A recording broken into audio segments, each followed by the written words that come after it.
আসসালামু আলাইকুম ভিউয়ার্স, সবাই কেমন আছেন? আমি অনেক ভালো আছি। আজকে আমি আপনাদের সাথে শেয়ার করব আমার স্পেশাল মুরগি ভুনার রেসিপি। তো লেটস স্টার্ট। এই স্পেশাল মুরগি ভুনাটার জন্য আমাদের একটা স্পেশাল মশলা তৈরি করতে হবে, যেটার জন্য আমাদের লাগবে শুকনা মরিচ, এখানে আছে কয়েকটা এলাচ, সাদা এলাচ, এখানে আছে কয়েকটা দারচিনি, আর এখানে গোলমরিচ, লবঙ্গ, দুটা তেজপাতা। এখন আমরা এই সবগুলো মশলাকে একটু হালকা তেলে নিব। দর্শক, আমাদের যে মশলাটা বলেছিলাম তেলে নিব, এটা আমরা তেলে নিয়েছি। এখন এটা আর আমরা এখান থেকে অর্ধেকটা পেঁয়াজ রেখে দিব। এখানে প্রায় 2 কাপের মতো পেঁয়াজ আছে। পেঁয়াজ আমরা বাকিটুকু ব্লেন্ড করে নিব, আর অর্ধেকটা আমরা পরবর্তীতে ইউজ করব, এর জন্য রেখে দিব। আর এতটুকু আমরা এখন ব্লেন্ড করে নিব, অথবা যাদের পাটা আছে তারা পাটে পিষে নেবেন। ভিউয়ার্স, আমাদের এখানে আছে 1.5 কেজি পরিমাণ সোনালী মুরগি। আপনারা আপনাদের পছন্দ মতো ফার্মের মুরগি অথবা দেশি মুরগি ইউজ করতে পারেন। এর মধ্যে আমি এখন মরিচের গুঁড়ো,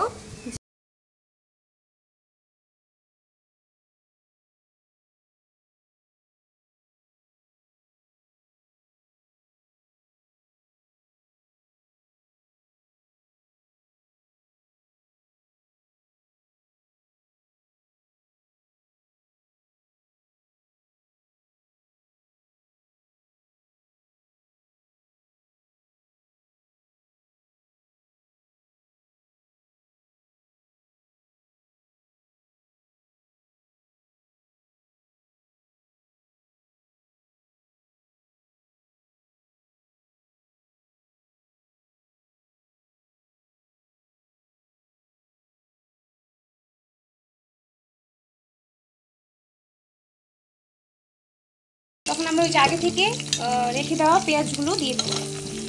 আর এগুলোকে একসাথে অনেকক্ষণ ভাজতে হবে, যতক্ষণ পর্যন্ত এটা বেরেস্তার মতো হয়ে যায়, ব্রাউন কালার হয়ে আসছে, ততক্ষণ পর্যন্ত এটাকে আমরা তেলের মধ্যে ভেজে নেব। আমাদের পেঁয়াজ, রসুন, মরিচ এগুলো বেরেস্তার মতো করে ভালো হয়ে গিয়েছে। এখন আমরা এটার মধ্যে আগে থেকে যে আমরা পেস্ট করে রেখেছিলাম মশলাটা, স্পেশাল যে মশলাটা, এটা ঢেলে দিব।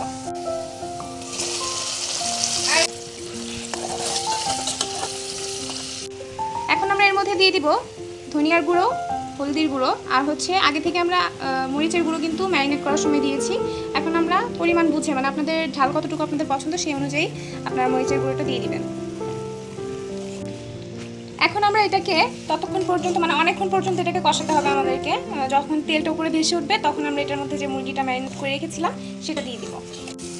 অনেকক্ষণ এই মুরগির মাংসগুলোকে কষানোর জন্য এটার টেস্ট দ্বিগুণ হয়ে যায়, এর জন্য এটাকে অনেকক্ষণ কষাতে হবে। আর অবশ্যই মশলাগুলো পিষে বা ব্লেন্ড করে আপনাদের ইউজ করতে হবে। আস্তা মশলা ইউজ করলে এটার যে টেস্টটা আছে সেটা আপনারা পাবেন না। ভিউয়ার্স, আমাদের মশলার মধ্যে উপরে তেল উঠে এসেছে, কষানো হয়ে গিয়েছে। এখন আমরা যে মুরগিটা ম্যারিনেট করে রেখেছিলাম সেটা এটার মধ্যে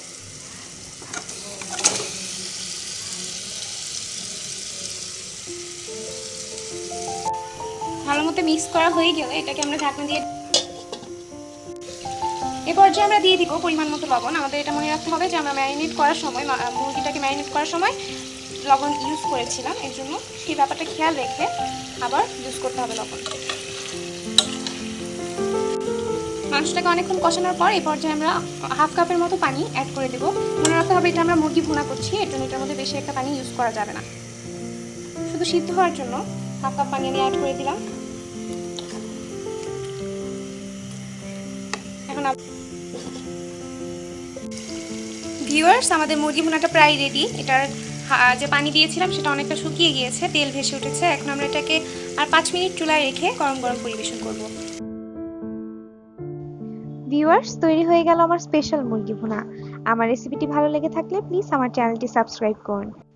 আর লাইক, কমেন্ট ও শেয়ার করতে ভুলবেন না। আজকের মতো আল্লাহ হাফেজ।